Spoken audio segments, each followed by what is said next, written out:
திடீர்னு ஸ்டாலின் முதலமைச்சரான உடனே அவங்களுக்கு பட்டு ஜாதிவாரி கணக்கெடுப்பு நடத்த நம்ம இத்தனை வருஷமா நீங்க நடத்தல, உங்க அப்பா காலத்துல நடத்தல. நம்ம அண்ணன் ராகுல் காந்தி புதுசா ஒரு கண்டுபிடிப்பெல்லாம் கண்டுபிடிச்சாரு. அழகி போட்டிகள்ல கூட எங்க எத்தனை பேர் ஓபிசி இருக்காங்கன்னு கேட்டு, அழகி போட்டியில எத்தனை ஓபிசின்னு பார்த்தவரு காங்கிரஸ் கட்சியினுடைய ஸ்டாண்டே ஜாதிவாரி கணக்கு நடத்தக்கூடாதுதான். உள்துறை அமைச்சராக இருக்கும்போது சிதம்பரம் சொன்னது நடத்தக்கூடாதுன்னு தான். அப்பெல்லாம் அமைதியா இருந்தார் ராகுல் காந்தி. அதனால அச்சப்பட்டு எடப்பாடி கூட்டணிக்கு வரல, அச்சப்பட்டு அறிக்கை கொடுக்கிறவரு ஐயா ஸ்டாலின் தான். அவருக்கு பயம் வந்திருக்கு, நடுக்கம் வந்திருக்கு. திமுக விஜய் பிஜேபியுடன் கூட்டணிக்கு வருவாரா என்கிற அதிகாரப்பூர்வமான தகவல் எங்களுக்கு இல்ல. அவர் திமுக எதிர்ப்பில உறுதியா இருந்தா திமுக அடுத்து வீழ்த்தணும், திமுகவுக்கு எதிரான ஓட்டு செவரக்கூடாதுன்னு சொல்லி அவர் எங்க கூட்டணிக்கு வர்றேன் அப்படின்னு சொன்னா நாங்க அதை வரவேற்போம். அதனால கிரௌடு வேற, ஓட்டர்ஸ் வேற, கூட்டம் வேற, ஓட்டு வேற. இது விஜய்க்கு இன்னும் புரியாது, அவருக்கு அரசியல் அனுபவம் இல்லை, இப்பதான் வந்திருக்காரு. தூக்கத்துல பிஜேபிக்காரன் ஆர்ப்பாட்டம் நடத்துற மாதிரி கனவு கண்டான்னா அந்த லோக்கல் இன்ஸ்பெக்டர் வந்துருவாரு. நீ ஆர்ப்பாட்டம் பண்ற மாதிரி கனவு வச்சு உனக்கு வந்துச்சு, எங்களுக்கு தெரிஞ்சு போச்சு, போடு 10 பேர் மேல எத்தனை பேர் கனவுல வந்தாங்க பாரு. இல்லைங்க ஒரு 1000 100 பேர் 100 பேர்ல எஃப்ஐஆர் போட. என்ன சார்? ஊடக நண்பர்களுக்கு எல்லாம் வணக்கங்க. இன்னைக்கு ஒரு முக்கியமான தேசிய அளவுல நடந்த ஒரு அறிவிப்பை பற்றி ஊடகங்கள்ல பேசுவதற்காக பாரதிய ஜனதா கட்சி சார்பாக தமிழகத்துல சில பகுதிகளில் பத்திரிகையாளர்களை சந்திக்கிறோம். மதுரையில நான் உங்களை சந்திக்கிறேன், மகிழ்ச்சிங்க. ஏப்ரல் 30ஆம் தேதி நம்ம நாட்டினுடைய மத்திய அரசினுடைய அமைச்சரவை cabinet committee for political affairs அவங்க ரொம்ப ஒரு முக்கியமான ஒரு முடிவை எடுத்திருக்கிறாங்க. ஜாதிவாரி கணக்கீடு பண்ணணும், கணக்கெடுப்பு நடத்தணும் என்று முடிவெடுத்திருக்காங்க. சமீப காலமா எதிர்கட்சிகள், குறிப்பா ராகுல் காந்தி போன்றவங்க, தமிழ்நாட்டில் ஐயா ஸ்டாலின் போன்றவங்க எல்லாம் இந்த ஜாதிவாரி கணக்கெடுப்பை ஒரு அரசியல் ஆயுதமா பயன்படுத்திட்டு வந்தாங்க. இந்த ஜாதிவாரி கணக்கெடுப்பு நடத்தினா அதனுடைய பலன்கள் எப்படி சமூகத்திற்கு போகும் என்பதை பற்றி ஒரு வரி கூட இவங்க எங்கேயுமே பேசவில்லை. அதற்கு பதிலா மோடி அரசு நம்ம ஏமாற்றுகிறது, மோடி அரசு ஜாதிவாரி கணக்கெடுப்பு நடத்தணும் அப்படியெல்லாம் ஒரு பெரிய பிரச்சாரம் செஞ்சாங்க. அவர்களுக்கு ஒரு எதிர்கேள்வி கேட்க விரும்புகிறோம். கடந்த 70 ஆண்டுகளாக இந்தியாவை ஆட்சி பண்ணது காங்கிரஸ் கட்சி தான். அதுல தொடர்ந்து 15 வருஷத்துக்கு மேல மத்திய அரசுல அங்கம் வகித்த கட்சி திமுக.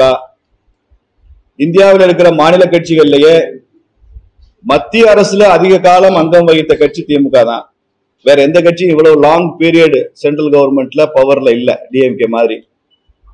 அப்பெல்லாம் வராத ஞானோதயம், அப்போதெல்லாம் அவங்க கண்ணுக்கு படாத போதி மரம், திடீர்னு ஸ்டாலின் முதலமைச்சரான உடனே அவங்களுக்கு பட்டு ஜாதிவாரி கணக்கெடுப்பு நடத்த நம்ம இத்தனை வருஷமா நீங்க நடத்தல, உங்க அப்பா காலத்துல நடத்தல. ராகுல் காந்தியோட கொள்ளுப்பாட்டன் நேரு, ஜவஹர்லால் நேரு காலத்துல இருந்து ஏன் ஜாதிவாரி கணக்கெடுப்பு நடத்தல? இந்தியா சுதந்திரம் அடைந்ததுல இருந்து ஜாதிவாரியான கணக்கெடுப்பு இல்லை. மொத்தத்துல சென்சஸ் தான் இருக்கு, மக்கள் தொகை கணக்கெடுப்பு தான் இருக்கு. அதுல பட்டியல் சமூகம், பழங்குடி மக்கள், அதற்கு மாத்திரம் புள்ளி விவரங்கள் எடுக்கப்படுகிறது. ஏன்னா அவங்களுக்கு ரிசர்வேஷன் கொடுத்து கொண்டிருக்கிறதுனால, கொடுக்க வேண்டும் என்கிற ஒரு சமூக கடமை நமக்கு இருக்கிறதுனால அவங்கள கணக்குல எடுக்கிறாங்க. மண்டல் கமிஷன் பரிந்துரை பண்ணி ஓபிசி கமிஷன் எல்லாம் வந்ததுக்கு அப்புறம் கூட, ஓபிசி ரிசர்வேஷன் வந்ததுக்கு அப்புறம் கூட காங்கிரஸ் அரசாங்கம் அந்த ஓபிசி சமுதாயங்களையும் மற்ற சமுதாயங்களையும் கணக்கில் எடுத்துக்கணும்னு நினைக்கல. ஒருபடி உச்சத்துல போய் நம்ம அண்ணன் ராகுல் காந்தி புதுசா ஒரு கண்டுபிடிப்பெல்லாம் கண்டுபிடிச்சாரு. அழகி போட்டிகள்ல கூட எங்க எத்தனை பேர் ஓபிசி இருக்காங்கன்னு கேட்டு, அழகி போட்டியில எத்தனை ஓபிசின்னு பார்த்தவரு ராகுல் காந்தி. அவர் பாருங்க, அவருக்கு சமூக நீதி எப்படியெல்லாம் அவருக்கு ஞானோதயம் தோன்றி இருக்குன்னு பாருங்க. இப்படியெல்லாம் யாரும் யோசிக்க முடியாது, ரூம் போட்டு யோசிக்கிறார். முழுக்க முழுக்க அது மத்திய அரசு சம்பந்தப்பட்டது மக்கள் தொகை கணக்கெடுப்பு. 2021 அது நடந்திருக்கணும். 2011 மக்கள் தொகை கணக்கெடுக்க அப்புறம் 2021 அது நடக்கணும்.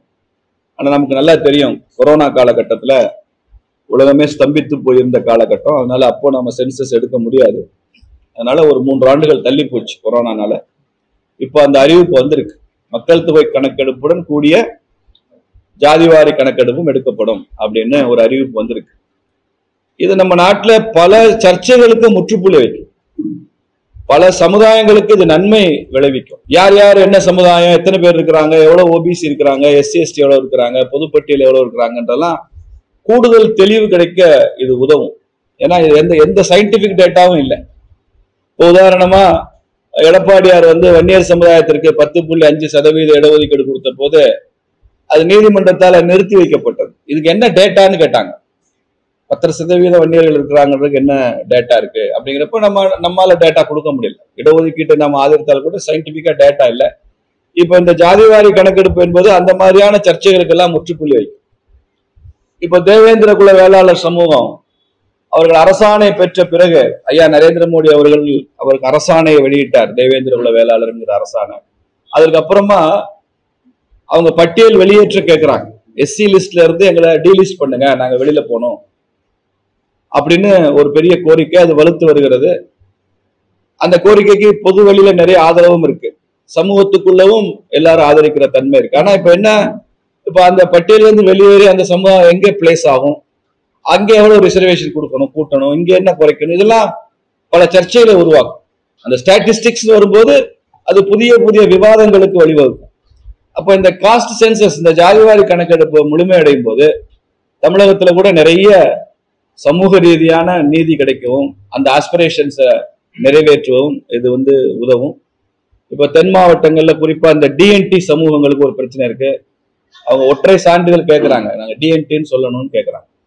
இந்த டிஎன்டிங்கிறதே ரொம்ப விசித்திரமான ஒரு வரலாற்று சம்பவம் தான் அது. ஏன்னா பிரிட்டிஷ் காலத்துலதான் இந்த டிஎன்டி வந்தது, டிநோட்டிஃபைட் ட்ரைப்ஸ் அப்படின்னு உருவாக்கலாம். எல்லாத்தையும் போர் சமுதாயங்களை, ஆயுதம் தாங்கிய சமுதாயங்களை எல்லாம் குற்றப்பரம்பரை எல்லாம் அறிவிச்சு எவ்வளவு பெரிய கொடுமை செஞ்சாங்கன்னு தெரியும். இந்த டிஎன்டின்னு அறிவிக்கப்பட்டதே நீதி கட்சி ஆட்சியில தான். சமூக நீதி பேசுறாங்க திமுக, ஆனா நீதி கட்சி ஆட்சியில தான் குற்றப்பரம்பரை சட்டம் வந்தது. பின்னால் அதை காங்கிரஸ் ஆட்சியில சுதந்திரம் அடைந்ததுக்கு அப்புறம் அதை எடுத்து விட்டாங்க. இப்போ நிறைய வட இந்திய மாநிலங்களை நம்ம பார்க்கிறோம். டிஎன்டி கமிஷன் நரேந்திர மோடி அவர்கள் மத்திய கமிஷன் அமைத்த பிறகு இந்த டிஎன்டி சமூகங்கள் எல்லாம் இங்க நிறைய பலன் பெறாங்க. அவங்க ஹாஸ்டல்ஸ் இருக்கு, மாணவர்களுக்கு இருக்கு, மாணவர்களுக்கான கல்வி உதவித்தொகை இருக்கு. மகாராஷ்டிரா மாதிரி சில மாநிலங்கள்ல, பிஜேபி ஆளுற மாநிலங்கள்ல டிஎன்டிக்குன்னு இடஒதுக்கீடுலாம் கூட கொடுக்குற ஒரு நிலைமை உருவாயிருக்கு. ஆனா தமிழ்நாட்டுல அவங்களுக்கு இன்னும் அந்த ஒற்றை சான்றிதழ் கூட கிடைப்பதில்லை, டிஎன்டி இந்த சான்றிதழ் கூட கிடைப்பதில்லை. அதை பாரதிய ஜனதா கட்சி அப்படி சான்றிதழ் கிடைக்கணும்னு ஆதரிக்கிறோம். இப்ப இந்த ஜாதிவாரி கணக்கெடுப்பு நடத்தும் போது அவர்களுக்குரிய பலன்களும் அவங்களுக்கு போய் சேரும். அவங்களுக்கு என்ன விதமான உதவிகள் போய் சேரணும், பொருளாதாரத்துல, இடஒதுக்கீட்டுல, அந்த சமூக நீதியும் அவங்களுக்கு போய் சேரும். அதனால எல்லா வகையிலும் இது முழுமையடையும். கிஷன் ரெட்டி அவர்கள் அறிவிச்சிருக்கிறாரு, அடுத்த வருஷம் அந்த மக்கள் தொகை கணக்கெடுப்பு ஆரம்பிக்கப்படும். அப்படி ஆரம்பிச்சு நடத்தி இது முழுமையடைய 1 வருஷம் 1.5 வருஷம் ஆகும். அதனால ஒரு நல்ல விஷயம் நடந்திருக்கு. காங்கிரஸ் அரசாங்கம் என்ன பண்ணாங்கன்னா, கர்நாடகால நாங்க ஜாதிவாரி கணக்கு நடத்துவோம்னு ஒரு கேலி கூத்து நடத்தினாங்க. என்னைக்குமே மக்கள் தொகை கணக்கெடுப்புலங்க 2 வகையான மெத்தடாலஜி இருக்கு, நம்ம புரிஞ்சுக்கிறதுக்காக சொல்றேன். இப்ப மாரி சக்கரவர்த்தி இருக்கிறார் எங்க மாவட்டத்துல, எவ்வளவு மீடியா நண்பர்கள் வந்திருக்காங்கன்னா, ஆனா ஒரு 20 பேர் இருக்குமே அப்படின்னு சொல்லுவாரு. 20 பேர் இருக்கும் அப்படின்றது ஒரு உத்தேசம், ஒரு சர்வே. அப்படி பாக்குறாரு, பார்த்தோன்னா 20 பேர் இருக்கலாம் அப்படின்னு சொல்றாரு. அது சர்வே மெத்தட்னு பேரு, அல்லது ரேண்டம் சர்வேல பண்ணுவாங்க. ஆனால் மக்கள் தொகை கணக்கெடுப்புன்றது எனுமரேட்டிவ் மெத்தட். எனுமரேட்டிவ்னா ஒவ்வொரு வீட்டுக்கும் போய் ஒவ்வொருத்தர் தலையன்றது, ஒவ்வொருத்தரையும் ஃபுல் ப்ரூஃப் மெத்தடுங்கிறது எனுமரேட்டிவ் மெத்தட். அப்படிதான் மக்கள் தொகை கணக்கெடுப்பு நடத்தணும். இப்ப வரப்போற ஜாதிவாரி கணக்கெடுப்பு எனுமரேட்டிவ் மெத்தட் நடக்குது, ஒவ்வொருத்தரையும் என்ன போறாங்க. ஆனா காங்கிரஸ் அரசாங்கங்கள், தெலுங்கானாலையும் காங்கிரஸ் அரசாங்கம், இவங்கெல்லாம் ஒரு கேலி கூத்து பண்ணாங்க. சர்வே மெத்தட்ல அவங்க இஷ்டத்துக்கு ஒண்ணு அறிவிச்சு இதுதான் மக்கள் தொகை அப்படின்னு சொல்லி அறிவிச்சாங்க. அதை கர்நாடகால வெளியிட கூட முடியல. ஏன்னா கர்நாடகால சிஎம் அதுக்கு ஆதரவு, டெப்டி சிஎம் அதுக்கு எதிர்ப்பு. இந்த ஜாதிவாரி கணக்கெடுப்பு ஒரே அமைச்சரவைக்குள்ள முதலமைச்சர் அதை வெளியிடணுன்றாரு, டெப்டி சிஎம் அது தப்பு, இது பூராமே இதுல நிறைய ஃப்ராட் நடந்திருக்கு அப்படிங்கிறார். நான் மன்மோகன் சிங் ஆட்சியில, காங்கிரஸ் ஆட்சி செய்யும் போது மன்மோகன் சிங் அவர்கள் பிரதமராக இருக்கும்போது இதுக்குன்னு ஒரு குழு அமைச்சார், ஜாதிவாரி கணக்கெடுப்பு நடத்துறது. எல்லா கட்சியை சார்ந்த குழு. உங்களுக்கு நல்லா தெரியும், அந்த குழுவுல அது ஹை பவர் எம்பவர்டு கமிட்டி, அது அந்த குழுவுல ஒரு மத்திய அமைச்சர் ஜாதிவாரி கணக்கெடுப்பு ஏன் கூடாது, அது எப்படி நடைமுறையில கஷ்டம், எப்படி ஒரே இடத்துல இருக்கிற ஜாதிகள் வேறு வேறு இடங்கள்ல வேறு வேறு பெயர்கள் அழைக்கப்படுது, வேறு மாநிலங்கள்ல அது என்ன பேர்ல அழைக்கப்படுது, இதெல்லாம் நாட்டுல ஒரு பெரிய குழப்பத்தை உருவாக்கும். அதனால ஜாதிவாரி கணக்கெடுப்பு நடத்தக்கூடாதுன்னு பேசினவர் அப்போதைய உள்துறை அமைச்சர் ஐயா சிதம்பரம், நம்ம ஊருக்கார் தான். காங்கிரஸ் கட்சியினுடைய ஸ்டாண்டே ஜாதிவாரி கணக்கு நடத்தக்கூடாதுதான். உள்துறை அமைச்சராக இருக்கும்போது சிதம்பரம் சொன்னது நடத்தக்கூடாதுன்னு தான். அப்ப எல்லாம் அமைதியா இருந்தார் ராகுல் காந்தி. அப்ப அமைதியா இருந்தாங்க அம்மா சோனியா அம்மா. ஆனா இப்போ அவங்களுக்கு சமூக நீதி ஆர்வம் பிறந்திருக்கு, அக்கறை பிறந்திருக்கு. அப்ப காங்கிரஸ் அரசாங்கம் சர்வே மெத்தட்ல எடுத்தாங்க. எனுமரேட்டிவ் மெத்தட்ல பண்ணாம சர்வே மெத்தட்ல பண்ணி அதை வெளியிட முடியல. அதுக்கு கிட்டத்தட்ட 5000 கோடி ரூபாய் செலவழிச்சாங்க. 4893 கோடி செலவழிச்சாங்க. செலவழிச்சதுக்கு அப்புறம் நிபுணர்கள் குழு அந்த அறிக்கையை ஆய்வு செய்து பார்த்ததுல நீங்க நம்ப மாட்டீங்க சார், 8.19 கோடி, கிட்டத்தட்ட 8.25 கோடி எரர் இருக்கு அந்த ரிப்போர்ட்ல. எரர் எனக்குமே ஸ்டாட்டிஸ்டிக்ஸ்ல புள்ளி விவர அறிக்கையில அட்டவணைகள்ல எப்படி எரரை கணக்கிடுறது, தவறுகளை கணக்கிடுறது எப்படின்னு அதுக்கு ஒரு விஞ்ஞான முறை இருக்கு. அந்த முறையின்படி ஆய்வு செஞ்சா 8.25 கோடி எரர் இருக்குன்னு காங்கிரஸ் கவர்மெண்டே சொல்லியிருக்கு. அதனால அந்த அறிக்கையை வெளியிட முடியாது. 5000 தண்டம், 5000 கோடி தண்டம், சாரி. அதனால இந்த மாதிரி ஒரு கேலிக்கூத்து நடந்த இடத்துல சமூக நீதி கிடைக்கவும், சமூகங்களுக்கான ஆஸ்பிரேஷன்ஸ், அவங்களது அபிலாஷைகளை நிறைவேற்றவும், அதுல இன்னும் கூட சரியான அணுகுமுறையை மத்திய அரசு எல்லா வகையிலையும் கையாளவும், மாநில அரசுகளுக்கு உதவும் தான் அந்த ஜாதி கணக்கீடு. இதுல இத்தனை நாளா எதிர்கட்சிகள் செய்து கொண்டிருந்ததெல்லாம் ஒரு கபட நாடக அரசியல். அவங்க செய்யாத ஒன்றை, அவர்கள் 70 ஆண்டு காலம் ஆட்சியில் இருந்த போதும் செய்யாத ஒன்றை மோடி செய்யவில்லை என்று மோடி மீது, நரேந்திர மோடி அரசாங்கத்தின் மீது குற்றம் சொல்கிற ஒரு போக்கை அதற்கு முற்றுப்புள்ளி வச்சிருக்கிறார் பிரதமர் மோடி. இதை ஊடக நண்பர்கள் மூலமாக மக்களுக்கு, தமிழக மக்களுக்கு செய்தியாக கொண்டு போகணும் என்பதுக்கு தான் இன்னைக்கு இந்த பத்திரிகையாளர் சந்திப்பு.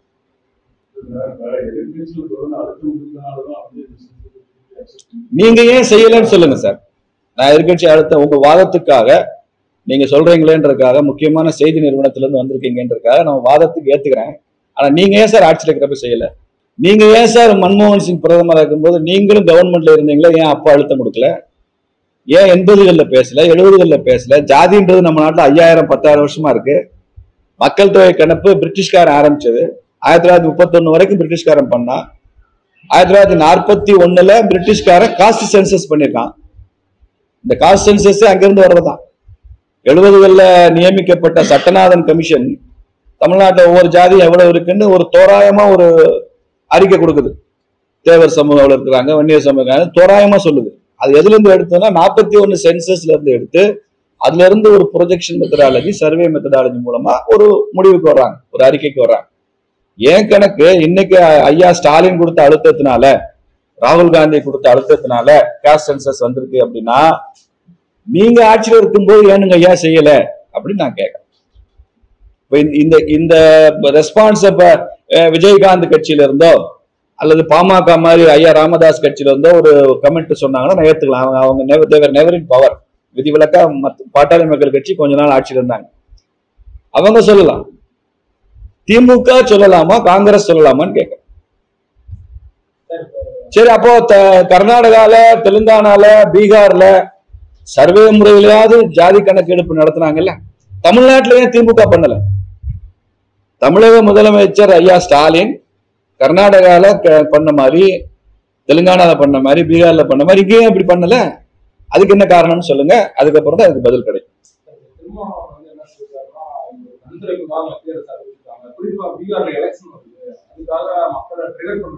சார், இதுக்கு மக்கள் தொகை கணக்கெடுப்புடன் சேர்ந்து இதை செய்வதற்கான ஹை பவர் பொலிட்டிக்கல் அஃபேர்ஸுக்கான கேபினெட் கமிட்டியோட முடிவு. அந்த முடிவுல சேர போறோம், செய்ய போறோம். அது அடுத்த ஆண்டு பணிகள் துவங்கி விடும்னு கிஷன் ரெட்டி அவர்கள் பேசியிருக்கிறார். அதனால இது கண் துடைப்பு கால் துடைப்புன்றதெல்லாம் இல்லை. திருமாவளவன் ஜாதிவாரி கணக்கெடுப்புக்கு ஆதரவா எதிர்ப்பான்னு சொல்லணும். ஆதரவாளர்னு சொன்னா இந்த முடிவை அவர் ஆதரிச்சு பேசணும். இது கண் துடைப்புன்றதுக்கு என்ன அர்த்தம்? அப்ப இவ்வளவு நாள் ஏன் கேட்டீங்க? அதை ஏங்க நீங்க ஒரு கோரிக்கை வைக்கிறீங்க, மதுரையில பத்திரிகையாளர் சீனிவாசன் சந்திக்க மாட்டாருன்னு சொல்லிட்டு விமர்சனம் பண்றீங்கன்னு வச்சுங்க. நான் ஒரு பிரஸ் மீட் ஏற்பாடு பண்ணிட்டேன், முடிஞ்சு போச்சுல. அப்ப உங்க விமர்சனம் என்னாச்சு? உதாரணத்துக்கு சொல்றேன். அது மாதிரிதான் திரும்ப ஜாதி ஒதுக்கீடு, ஜாதி கணக்கீடு கேட்டாரு, வந்துருச்சு. நரேந்திர மோடி பாராட்டில பேசணும். இதெல்லாம் இன்டெலக்சுவல் டிஸ்ஆனஸ்டிங்க. அப்படி பேசக்கூடாது. நீ என்ன எதிர்கட்சியா இருந்தா உங்களுக்கு எதிர் அணியில தான் நரேந்திர மோடி இருக்கிறாரு. ஆனா நீங்க சொல்றது ஜாதி கணக்கெடுப்பு வேணும்ன்றீங்க, வந்திருக்கு, பாராட்டுங்க. பாராட்டு கூட வரவேற்றுட்டு போங்க, அவ்வளவுதான். அது விமர்சனம் பண்றதுக்கு என்ன இருக்கு? இது கண்டுபிடிப்புன்னு என்ன அர்த்தம்? சார் எங்க கூட எப்பயுமே அதிமுக கூட்டணி தான் இருந்தது. 2024 நாடாளுமன்ற தேர்தல் தவிர எங்க கூட சட்டமன்ற தேர்தலில் கூட இருக்காங்க, 19 நாடாளுமன்ற தேர்தலில் கூட இருக்காங்க, ஒரு உள்ளாட்சி தேர்தலில் எங்க கூட இருந்திருக்காங்க, இப்ப மறுபடியும் வந்திருக்காங்க. அவ்வளவுதான். உங்களுக்கு பயம் வந்திருக்கு சார் டிஎம்கேக்கு. இத கூட்டணி வந்துடாதுன்னு நினைச்சீங்க. நமக்கு எதிரான ஓட்டு செதறும் போது நம்ம மறுபடியும் ஆட்சிக்கு வந்துடலாம்னு நினைச்சீங்க, மஞ்ச குளிச்சிடலாம்னு நினைச்சீங்க. அது நடக்காதுன்னு இப்ப புரிஞ்சு போச்சு. அதனால அச்சப்பட்டு எடப்பாடி கூட்டணிக்கு வரல, அச்சப்பட்டு அறிக்கை கொடுக்கிறவரு ஐயா ஸ்டாலின் தான். அவருக்கு பயம் வந்திருக்கு, நடுக்கம் வந்திருக்கு திமுக.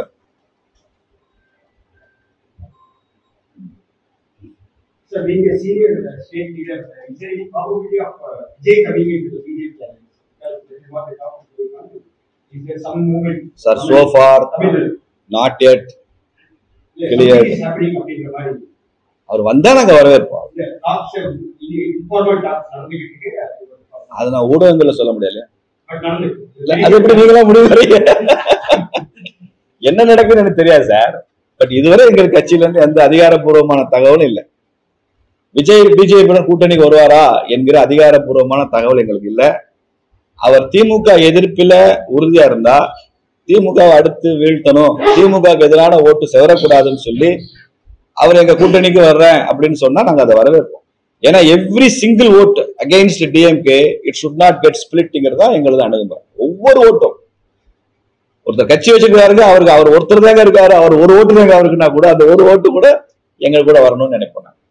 அதனால யார் வந்தாலும் திமுக வீழ்த்த நினைக்கிற யார் வந்தாலும் நாங்க வரவேற்போம். அதான் சார் யாருன்னாலும் சொல்லிட்ட பிறகு ஒருத்தர் பேரை தடுத்துனேன்னு சொல்லணும். ஏன்னா அலையன்ஸுங்கிறது இட் இஸ் நாட் ஐடியாலஜிக்கல் மேரேஜுங்க. நான் பல இடங்களில் சொன்னதுதான். It's arithmetical convenience. கொள்கை உங்க கொள்கை என்ன என் கொள்கைன்னு என்றெல்லாம் கூட்டணி இல்லை. ஒரு பொது எதிரியை வீழ்த்துவதற்கான தேர்தல் காலத்துல நாம் ஒன்று சேர்ந்து செய்கிற முயற்சி தான் கூட்டணி. அவ்வளவுதான். அரித்மேட்டிக்கல் கன்வீனியன்ஸ்.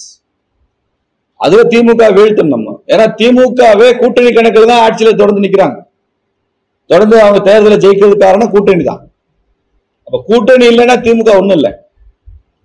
இந்த பக்கம் எதிரணியில கூட்டணி சேர்ந்து விட்டாலும் திமுக கூட்டணி ஒன்றும் இல்லாமல் போயிடும். தொடர்ந்து இப்ப எலெக்ஷன் பார்லிமெண்ட் எலெக்ஷனுக்கு அப்புறமே நாடு முழுக்க இந்தி கூட்டணிக்கு சரிவு தானே. ஹரியானால, மகாராஷ்டிரால, டெல்லியில தொடர்ந்து வீழ்ச்சியை தானே பாக்குறாங்க. தமிழ்நாட்டில் நடக்கும், பீகார்ல நடக்கும். அவங்க பேசிக்கிட்டு இருந்த ஒரே ஆயுதம் இந்த காஸ்ட் சென்சஸ், அதுவும் முடிஞ்சது. கலைஞர் அவர்கள் பல முறை சொல்லியிருக்கிறாங்க, எம்ஜிஆர் முதலமைச்சர் ஆகிறப்போ எம்ஜிஆருக்கு என்ன கூட்டம் கூடுதோ அவ்வளவு கூட்டம் கலைஞர் கூடும். அவர் அந்த மதுரையில இருந்து திருச்செந்தூருக்கு ஒரு பாத யாத்திரை போனாரு. 83 84 நினைக்கிறேன், அந்த பீரியட் 83 நினைக்கிறேன். அப்ப நான் திருச்செந்தூர்ல கல்லூரி மாணவனா இருந்தேன். அங்கதான் வந்தாரு கலைஞர். வரலாறு காணாத கூட்டம். அப்படி ஒரு கூட்டம் எம்ஜிஆர் கூட நான் பார்த்தது இல்லை. பெரிய கிரௌடு. பட் அது முடிஞ்சவங்க நடந்த எலெக்ஷன்ல திமுக தோத்து போச்சு தமிழ்நாடு. அதனால கிரௌடு வேற, ஓட்டர்ஸ் வேற, கூட்டம் வேற, ஓட்டு வேற. இது விஜய்க்கு இன்னும் புரியாது, அவருக்கு அரசியல் அனுபவம் இல்லை, இப்பதான் வந்திருக்காரு. ஆனா நமக்கெல்லாம் புரியுமே, உங்களுக்கு நிச்சயம் புரியும், மீடியாவுக்கு நிச்சயம் புரியும். ஏன்னா நீங்க எவ்வளவு எலெக்ஷன் பார்த்துருப்பீங்க, எவ்வளவு அனுபவம் பார்த்துருப்பீங்க. 18 வயசு கீழே இருக்காங்க நிறைய பேர், ஓட்டு இல்ல. விஜய் அநேகமா மற்ற கட்சியில இளைஞர் அணி தான் இருக்கும். விஜய்க்கு என்னமோ குழந்தைகள் அணி ஏதாவது வைக்கலாம். பாப்பா அணி, சின்ன பாப்பா அணி, பெரிய பாப்பா அணின்னு ஏதாவது வச்சுக்கலாம். சின்ன தம்பி அணி, பெரிய தம்பி அணின்னு அவ்வளவுதான். ஃபேன்ஸ் அவங்க எல்லாம் ஃபேன்ஸ் கூட்டமா போடுவாங்க. அது ஓட்டான்னு தெரியாது எனக்கு.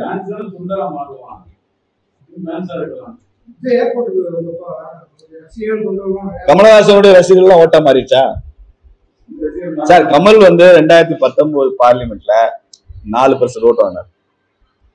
அப்புறம் 21 அசம்பிளி எலெக்ஷன்ல அவர் தனியா நிற்கிறப்ப 1% ஓட்டு கூட வாங்கல. அப்ப என்ன சார், அவருடைய ரசிகர்கள், அவர் கூட்டம் 4% இருந்த ரசிகர்கள் எப்படி 1% ஆனாங்க ஒரு தேர்தல்லையே? ஏன் ரசிகர்களே ஓட்டு போடல? என்ன சொல்றாங்கன்னா கமல் ஏஜ் 65 வயசுக்கு அப்புறம் வந்தாரு. எம்ஜிஆர் எத்தனை வயசுல வந்தாரு? எம்ஜிஆர் எத்தனை வயசுல வந்தாரு? சரி, ஆந்திராவில் என்டிஆர் எத்தனை வயசுல வந்தாரு? என்டிஆர் எத்தனை வயசுல அரசியலுக்குள்ள வந்தாரு? சார், நீங்க ஒண்ணுக்கு நீங்க சொல்ற ஒவ்வொரு லாஜிக்கும் ஒரு எதிர்கேள்வி இருக்குதான் செய்யும். லேட்டர் பீரியட்ல அரசியலுக்கு கோலோச்சின நடிகர்கள் இருக்கிறாங்க. குறைஞ்ச வயசுல வந்தவங்க இல்ல, தோத்து போனவங்களும் இருக்காங்க. சார், இதுல ஏற்பட்ட விஜய் வந்தப்ப 1000 பேர் கூப்பிடுவாங்க. பேரிகார்டுலாம் வந்து 1000 பேருன்றது பெரிய கூட்டமா சார்? இல்ல சார். சார் சொல்றேன். பேரிகார்டு எல்லாம் வச்சு இது பண்ணாங்க. அனுமதி இல்லாம கூட்டம் போயிருந்தாங்க. மற்ற சில கட்சிலாம் வழக்கு பதிவு பண்ணுவாங்க. இது சம்பவம் நடந்து எத்தனை சார் நடந்திருக்கு? ஒருவேளை வழக்கு லேட்டா கூட பண்ணலாம். பிஜேபி அது மாதிரி ஏதாவது தம்பிகள் தான் வேணும் எங்க மாவட்டத்தில் இது மாதிரி யாராவது ஒருத்தர் அந்த பேரிகார்டை தொட்டிருந்தா கூட காவல்துறை உடனே வழக்கு போட்டிருக்கோம். பிஜேபி இல்ல, பிஜேபினா மட்டும்தான் திமுக பிரச்சனை. தூக்கத்துல பிஜேபிக்காரன் ஆர்ப்பாட்டம் நடத்துற மாதிரி கனவு கண்டான்னா அந்த லோக்கல் இன்ஸ்பெக்டர் வந்துருவாரு. நீ ஆர்ப்பாட்டம் பண்ற மாதிரி கனவு வச்சு உனக்கு வந்துச்சு, எங்களுக்கு தெரிஞ்சு போச்சு, போடு 10 பேர் மேல எஃப்ஐஆர். எத்தனை பேர் உங்க கனவுல வந்தாங்க பாரு. இல்லைங்க ஒரு 1000 100 பேர் எஃப்ஐஆர் போட என்ன சார்? அப்படி உண்மையிலே சம்பவம் எனக்கு தெரியாது. நீங்க சொன்ன சம்பவம் நடந்திருந்தா அது கண்டனத்துக்குரியது. அப்படிலாம் பண்ணக்கூடாது. அது வந்து ஃபேன் மென்டாலிட்டி, ரசிகர்கள் மனோநிலையை காமிக்குது. அது 2 இடத்துலயாவது காவல்துறை அவங்க மேல வழக்கு போட்டா தான் அது கண்ட்ரோல் வரும். அதனால நீங்க நான் சொன்ன மாதிரி நடந்திருந்தா காவல்துறை வழக்கு பதிவு செய்யணும், அல்லது கூப்பிட்டு வான் பண்ண எச்சரிக்கையாக செய்யணும்.